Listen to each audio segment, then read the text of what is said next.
Aujourd'hui, il y a beaucoup de mises à jour intéressantes en provenance de la direction de Belgorod.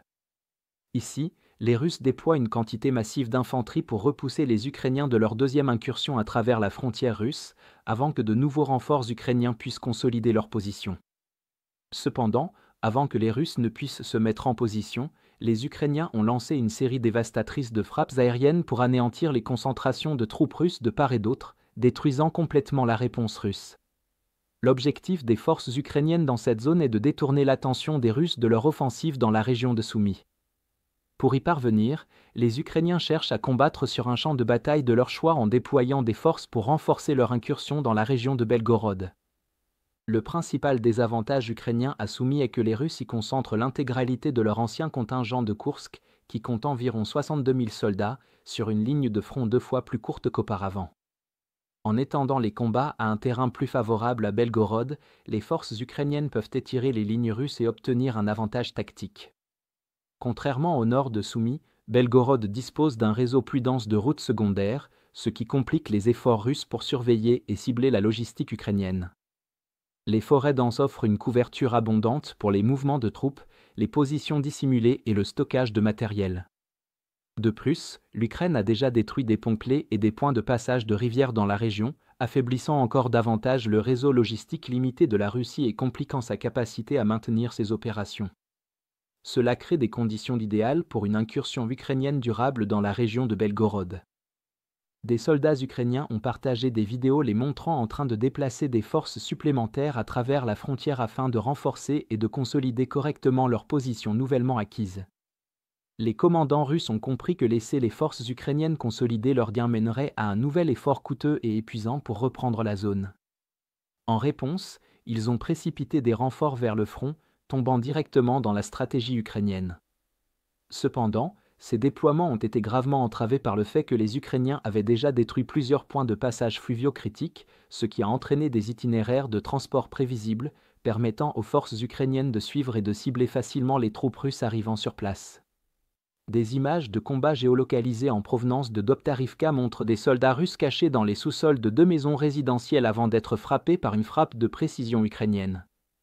Les puissantes explosions ont rasé les 2 structures, atteignant même les sous-sols et tuant la majorité des soldats. Les forces ukrainiennes ont utilisé des bombes JDAM pour détruire un poste frontière russe utilisé comme dépôt de munitions, ainsi qu'un BMP-2 et un groupe de soldats russes stationnés à proximité. Des drones de reconnaissance ukrainiens ont également repéré les mouvements russes et les ont suivis jusqu'à une base, avant de diriger plusieurs frappes HIMARS à sous-munitions sur la base, ainsi que sur plusieurs extensions de celles-ci disséminées dans les forêts. Les frappes ont été dévastatrices, les munitions et équipements russes prenant rapidement feu, et même les blessés n'ont pas pu s'en sortir vivants.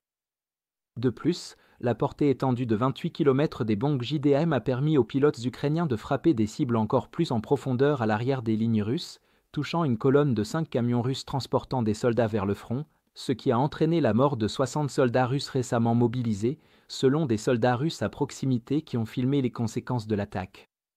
Une autre vidéo montre des soldats russes passant en voiture devant un camion en feu, récemment touché par une frappe ukrainienne, transportant des munitions qui explosent lentement.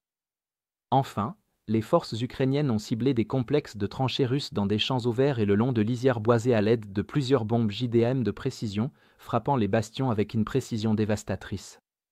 En utilisant 2 à 4 JDAMS par cible, l'objectif était d'éliminer les troupes russes retranchées, de forcer des rotations d'unités et de perturber les opérations planifiées. Ces frappes suggèrent que les Ukrainiens avaient soit déjà neutralisé des cibles de grande valeur à l'arrière, soit qu'ils disposent désormais de la capacité opérationnelle pour mener en toute confiance des frappes aériennes de précision, même sur des positions russes fortifiées en première ligne.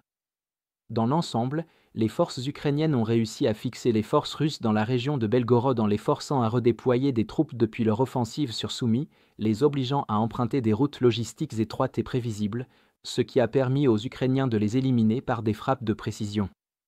Le président Zelensky a confirmé que des troupes ukrainiennes opèrent dans la région de Belgorod et qu'elles ont sécurisé une zone de 13 km² en territoire russe.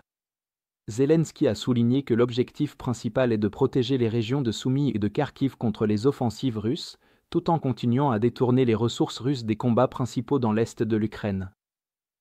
Enfin, Je sais que beaucoup d'entre vous voulaient nous soutenir, mais se sont retenus parce que nous n'acceptions que les paiements par carte de crédit.